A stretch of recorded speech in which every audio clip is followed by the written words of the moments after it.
A Kenya-based scholar has spoken highly of China's role in strengthening global defenses against the COVID-19 pandemic.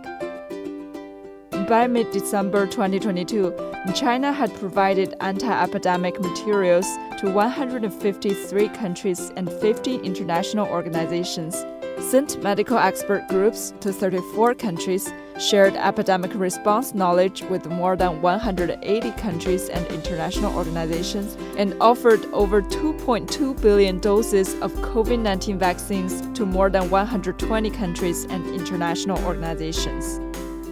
I think places like Africa greatly benefited from the generosity and pragmatic approach to China in terms of international cooperation.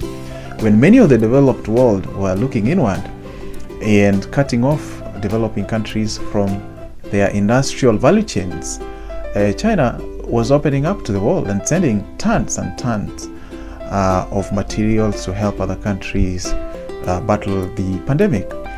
Now, when it was clear that a vaccine was the most sustainable way out of this, China was forthcoming and even promised to supply its vaccines to other countries even before it got one. Today, China has supplied, I think, over 2.2 billion doses of COVID-19 vaccines to other countries. This cannot be something that just happened in isolation. It is an important decision and contribution that China has made to the whole of humanity in terms of COVID-19 prevention. So I believe that these are practical decisions, massive airlifts of therapeutics, medicines, and equipment. The decision to supply its vaccines through bilateral platforms as well as multilateral platforms like the WHO has gone a long way to just show how much China has invested in the whole of humanity and not just looking inward.